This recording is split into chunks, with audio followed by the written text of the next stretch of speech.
Can you hear me okay? Okay. Sorry, I thought you were clapping. I was like, don't clap now. yeah, thank you.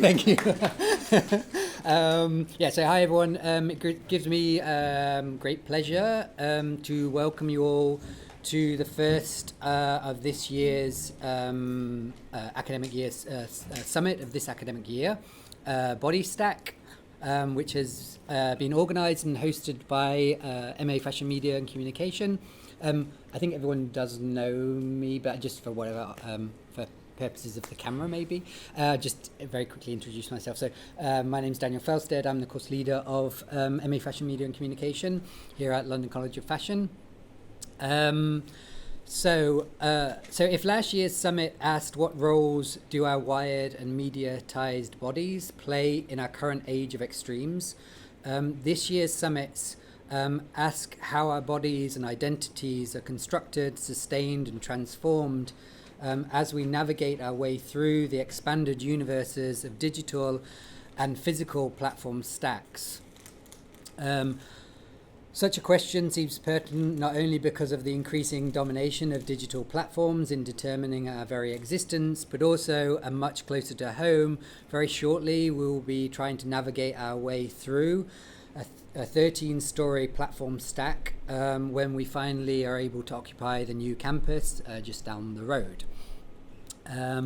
So through a series of presentations, provocations, screenings and group discussions over the next 2 days, the course, invited guest speakers and friends will explore this question through various perspectives.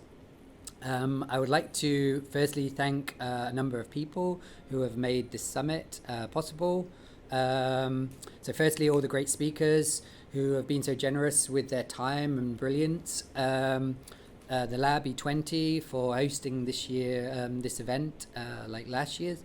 The brilliant now second year students whose enthusiasm, critical curiosity, creative intelligence and brilliant work has made the first year of the course such a success and has in a kind of certain ways of allowed us to continue doing these kinds of events.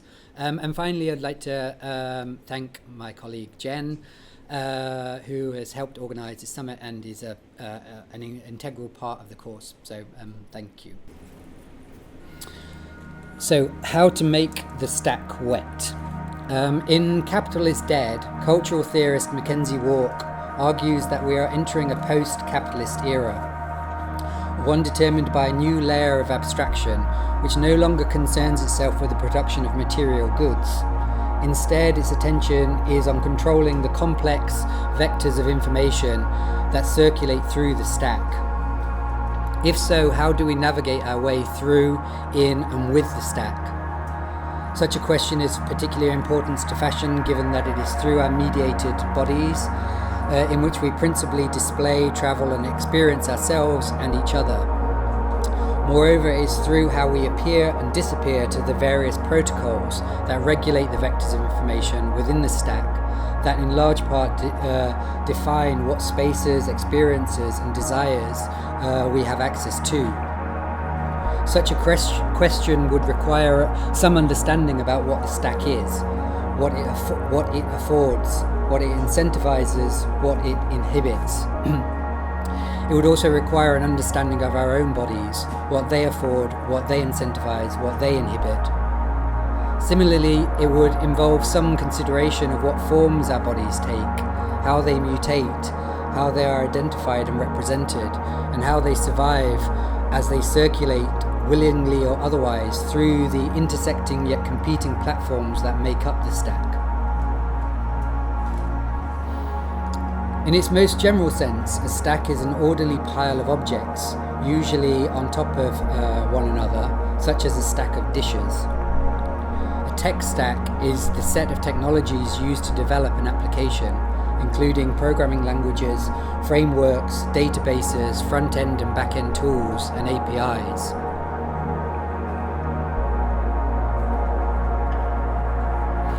However, in his highly influential 2016 publication, The Stack on Software and Sovereignty, design theorist Benjamin Bratton defines the stack as an accidental megastructure made up of 6 interoperative platform layers: user, interface, address, city, cloud, earth.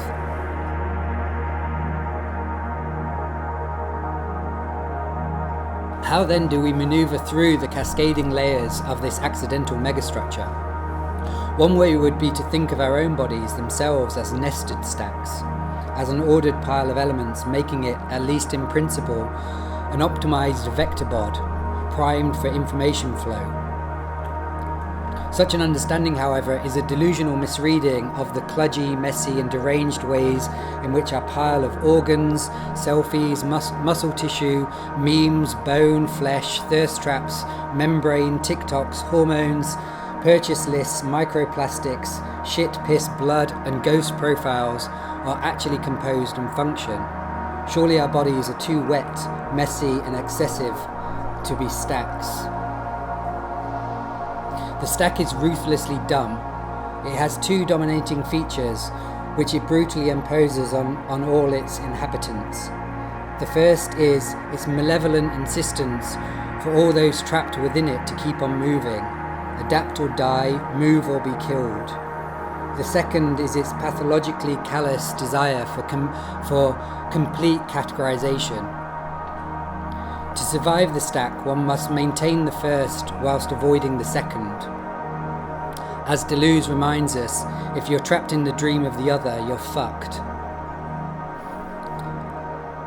If we are forced to inhabit the stack, then is there a way to use the necessity to keep our bodies moving as a way of avoiding being fully captured? If so, what kind of bodies do we need in order to play this violent game? In her essay, Everyone is a Girl Online, writer and artist Alex Kecho, who will be speaking tomorrow, argues that the girl online offers us a model for how to move in the trap, another term for the stack, in a way that enables us to, if not flourish, at least endure. As she writes, the girl online shows us how to move with the trap until we can achieve the correct conditions for escape. The ambivalence can be freeing. And if we accept philosopher Byung-Chul Han's claim that today we are in the transition from the age of objects to the age of non-objects, where information, not objects, now defines our life world, then are we living through what Gramsci called the time of monsters, that gruesome state between ruin and emergence? Under such conditions, perhaps survival is our only viable option. We might also look at Pinky Doll and Mixie and Munchie as models for how to navigate the stack. In their divergent ways, both Pinky Doll and Mixie and Munchie offer forms of subjectivity premised on a strategic extraction of their own individuality and a turning of attention and effective energy towards the piece of content itself, literally turning themselves into NPCs and handing the main character status to the content. If the stack is a violent game to be survived, then both Pinky Doll and Mixie and Munchie show a way in which we might hack it, by feeding it what it seemingly desires, while simultaneously protecting just enough of themselves to salvage some pleasure from the perversity of this game. Another way might be to understand our bodies not as rigid and fixed stacks, but instead as slime. So slime has had a recurring presence in the collective imaginary of our tech future. Think of the famous scene from The Matrix where Neo awakens in a pod of goo. Clearly the pod mimics the womb, with Neo as baby and the slime as a protective layer. Here the slime also acts as a necessary conductive element in the transfer of Neo's libidinal energy from his fleshy body to the Matrix.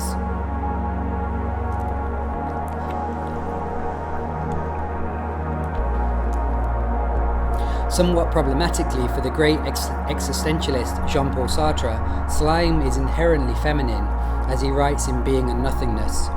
These long soft strings of substance which fall from me to the slimy body. Earlier, he writes, nothing testifies more clearly to its ambiguous character as a substance in between states than the slowness with which the slimy melts into itself. So despite the sexist implications of the full passage in which the above quotes are taken, perhaps we might, following Kicho, turn this around and read it ambivalently by accepting that in order to survive the stack, we all need to be girls online by making our bodies slimy.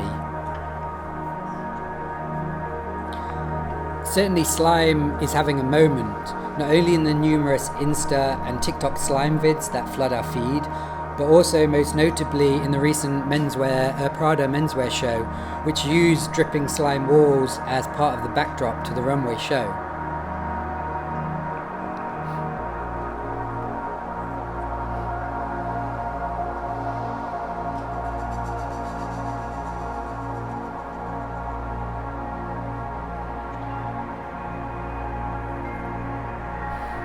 What we find so uncomfortably alluring in slime, and perhaps what makes it so relevant for our present condition, is, in part, due to its uncertain transmaterial status, its in-between state, both solid and liquid, yet also neither, something different, something queer, translucent and liminal. Moreover, unlike the dynamic liquidity of water, slime sticks to the past, leaving traces of previous movements like the trails of a snail. And like the snail slime face serum we slap on our faces to undo the horrors of contemporary living, or as part of the latest baby girl maxing plan, is it not the traces of our slimy bodies, previous movements and libidinal energy that platforms scrape in order to nourish the algos that in turn populate the feed on which we later gorge? Perhaps because our bodies are so slimy, perhaps it is because our bodies are so slimy that they can navigate through the expanded platform universes so effectively, slipping through the cracks and crevices between the layers of the stack, feeding it with the trails of our past actions and expired libidinal energy, whilst all the time preserving just enough of ourselves so that we can keep on moving for one more day.